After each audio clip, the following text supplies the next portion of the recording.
Social મીડિયામાં ધોરણ 12 કોમર્સનું નામાના મૂળ તત્વો વિશેનું પેપર ફરતું થયું છે। આ પેપર ખોટું છે તેમ કહીને શિક્ષણ વિભાગે પેપર લીક થયાની વાતને રદિયો પણ આપ્યો છે।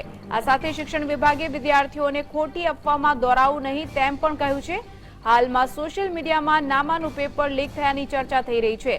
સાથે જ પેપરની તસવીરો પણ ફરતી થઈ છે, પરંતુ પેપર લીક થયાની વાતનો શિક્ષણ વિભાગ ઇનકાર કરી રહ્યું છે।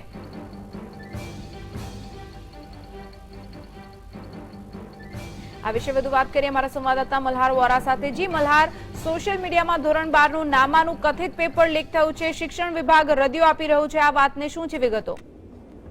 જી ચોક્કસથી સોનલ, જે પ્રકારે બોર્ડની પરીક્ષા પ્રારંભ થયો છે, પ્રથમ દિવસ છે ને એમાં ધોરણ 12 સામાન્ય પ્રવાહના જે નામાના મૂળ તત્વોનું જે પેપર 3 વાગે શરૂ થવાનું છે, તે પેપર જ 12:30 અરસામાં ફૂટી ગયું છે અને સોશિયલ મીડિયા પર આ ફોટા ફરતા રહ્યા છે પેપરના। જે મામલે શિક્ષણ બોર્ડ દ્વારા સીધું સ્પષ્ટપણે કહી દેવાનું છે કે આ એક માત્ર અફવા છે, કારણ કે જે પ્રકારે તમે કદાચ ઝીણવટપૂર્વક એવું પણ એ લોકો ઉલ્લેખ કર્યો કે આ પેપર જે સોશિયલ મીડિયા પર ફરતું થયું છે તેમાં માત્ર માર્ચ 2017 લખેલું છે, પરંતુ એનો જે સિરીઝ નંબર છે એ સિરીઝ નંબરનો ક્યાંય ઉલ્લેખ કરવામાં નથી આવ્યો।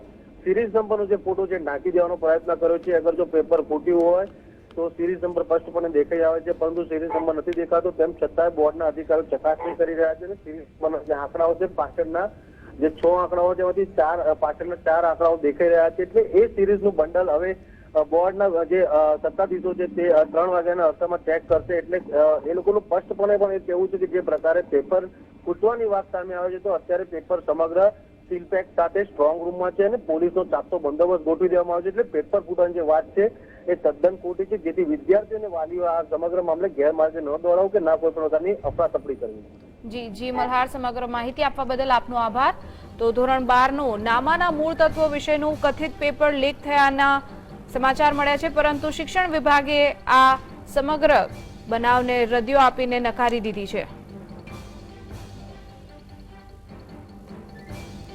તો ધોરણ 12 નું નામાના મૂળ તત્વો વિશેનું પેપર કથિત રીતે લીક થયું હોવાના હાલ તો અહેવાલો મળી રહ્યા છે, પરંતુ શિક્ષણ વિભાગે આ ખબરને ખોટી ગણાવી છે। આવી અફવાઓમાં વિદ્યાર્થીઓને વિશ્વાસ ન મૂકવા માટે વિદ્યાર્થીઓને અપીલ પણ કરી છે।